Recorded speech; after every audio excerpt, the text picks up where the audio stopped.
남부터미널에 대한 얘기를 좀 해보고 싶은데요. 서울의 남부터미널 5, 6년 전에 부여에 개인적으로 여행을 하고 싶어서 이제 남부터미널에서 부여 가는 버스를 타고 고속버스를 타고 여행을 갔었거든요. 그때만 해도 남부터미널 활기가 있었는데 며칠 전에 거제도 갈 때 남부터미널 갔더니 상점들이 많이 닫혀 있고 과연 이 버스터미널이 유지가 되고 있는 것인가 할 정도로 곧 망하는 거 아닌가 싶을 정도로 좀 상점도 많이 닫혀 있고 버스편도 줄지 않았나 그런 생각이 들더라고요. 그런데 뉴스에서 보니까 우리나라의 버스터미널이 전국적으로 많이 폐업하고 있다고 하네요. 뭐 자동차의 보급도 그렇고 코로나 영향으로도 그렇고 앞으로도 계속 버스터미널은 많이 사라질 것 같다는 생각을 합니다. 자, 그래서 남부터미널에서 버스를 타고 한 11시 30분에 출발했는데 2시 30분에 처음으로 금산 인삼랜드 휴게소에 도착을 했거든요. 이렇게 휴게소, 고속도로 휴게소를 일본어로 뭐라고 하냐면 파킹 에리아라고 합니다. 우리나라처럼 고속도로 휴게소, 고속도로 휴게소, 고속도로 휴게소 이렇게 말해도 알아듣기는 하겠는데 보통은 파킹 에리아라고 말하거든요. 또 짧게는 파킹이라고도 합니다. 그냥 주차죠, 주차. 다음 고속도로 휴게소 어디에서 쉬세요? 어디예요? 이렇게 말할 때 스기노 파킹과 도코 데스까?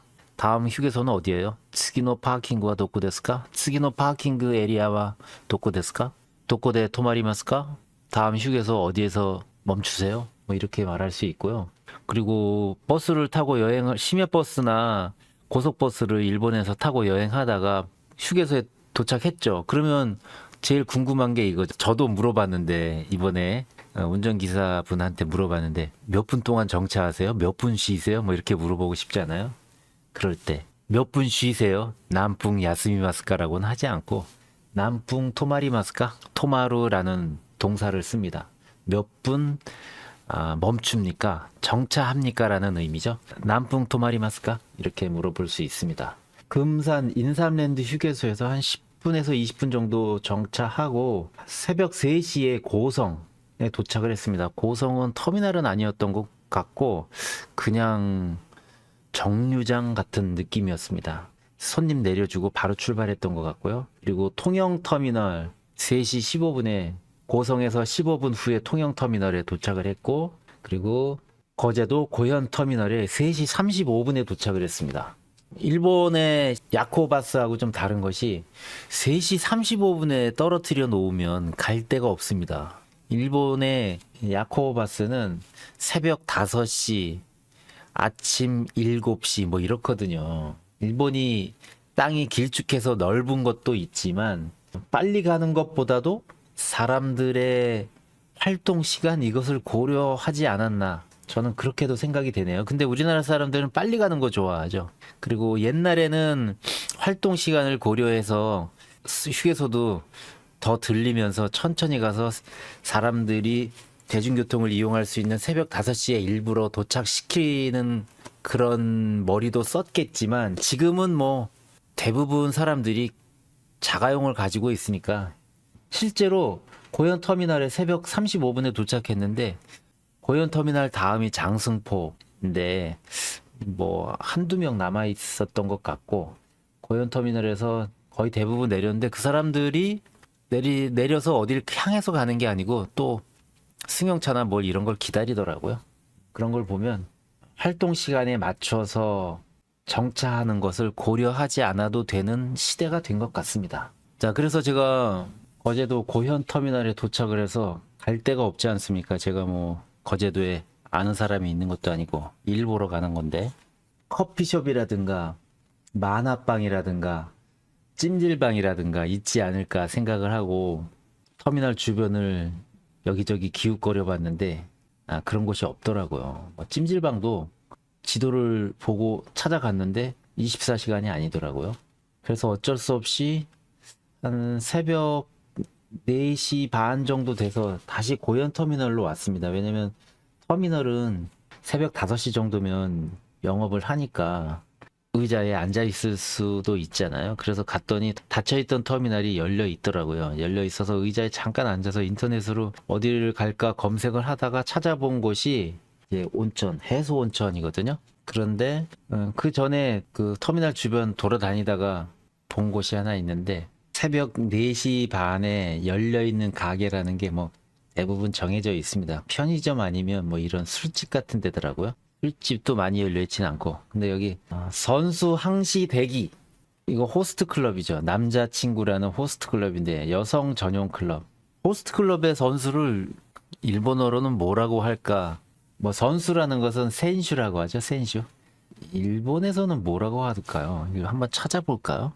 인터넷에서 호스토 클럽이라고 검색을 해봤더니 호스토 클럽 쇼카에, 그리고 호스토 큐진 사이스토 호스 호스토 클럽 쇼저크 호스토 이치랑 신주쿠 가부기초 호스토 클럽. 여기 한번 사이트를 한번 볼까요?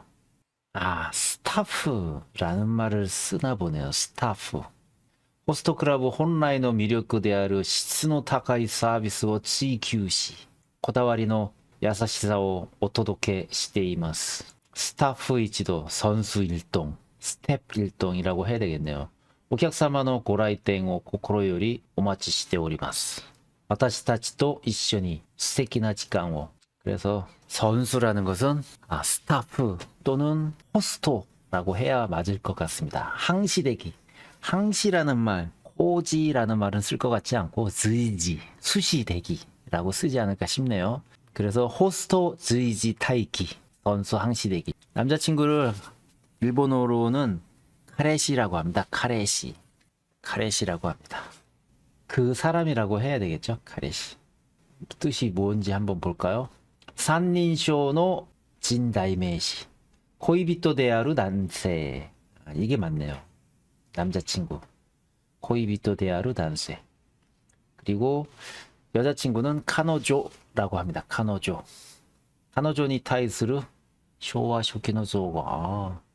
쇼와 1년이 1925년인데 그 시대 1920년대에 생긴 말이라고 하네요. 아마도 영어를 번역하고 뭐 그러는 과정에서 나오지 않았을까 그렇게 생각이 되는데.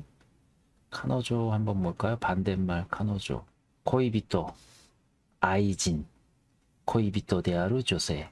우리는 애인이라고 하는데 일본어로는 애인이라고 하면 좀 불륜 관계인 듯한 그런 사람을 애인이라고 하고요. 우리가 흔히 생각하는 사랑하는 사람 애인은 코이비토. 남녀 사이에 사랑하는 사람은 코이비토라고 합니다. 연인 코이비토. 그리고 여성 전용 클럽, 이거는 조세 생이오 클럽이라고 하죠. 뭐 그건 그렇고요. 그 다음에 그 터미널에서 검색을 했더니 새벽 5시에 문 여는 온천이 있더라고요. 찜질방처럼. 그래서 거기를 찾아 걸어갔습니다. 뭐 시간도 있고 그래서 마침 가깝기도 해서 한 20분 30분 정도 걸어서 갔는데 거기가 거제도 해수 보양 온천이라는 곳입니다. 온천을 일본어로 온센이라고 하는데 해수 보양 온천, 보양 온천이란 말은 잘 모르겠고 해수라는 건 카이스이라고 하거든요. 그래서 해수 온천, 카이스이 온센이라고 하면 될 것 같습니다. 여기 뭐 새벽 5시에 영업을 하는데 온천수니까 물은 좋았던 것 같고요. 시설도 좋더라고요. 수영도 할 수 있고 넓고. 다만 코로나 영향으로 안에 식당 같은 것들은 다 없어져 가지고 밖에 있는 편의점에서 간단한 아침 식사거리 사러 나와서 사가지고 안에서 먹고 다시 나오고 그랬는데 그런 부분은 좀 코로나 때문에 불편해졌는데 그래도 새벽 5시에라도 여는 곳이 있어서 그나마 다행이었습니다. 그 다음에 제가 간 곳이 제가 가야 할 목적지, 그러니까 해수 보양 온천에서 걸어서 10분 거리 정도에 있었는데 거기 가다 보니까 거제시 보건소가 있더라고요. 뭐 여러 가지 프랑카드가 걸려 있는데 뭐 찐득이니 코로나 이런 건 재미가 없고 삶에 희망이 보이지 않을 때 고민하지 말고 연락 주세요. 이런 게 써 있네요. 이런 것까지 해줍니까? 우리나라에서? 우리나라의 행정기관은 이런 것까지 해주나 보네요. 참 좋네요. 일단 이렇게 이것저것 다 알아서 해주는 서비스. 그러니까 뭐 똥구멍까지 핥아준다고 해야 될까요? 완전히 살살 녹여주는, 뭐 다 해주는, 이것저것 다 해주는 그런 거를 일본어로 말할 때는 이타레리 츠쿠세리라고 합니다. 이타레리 츠쿠세리.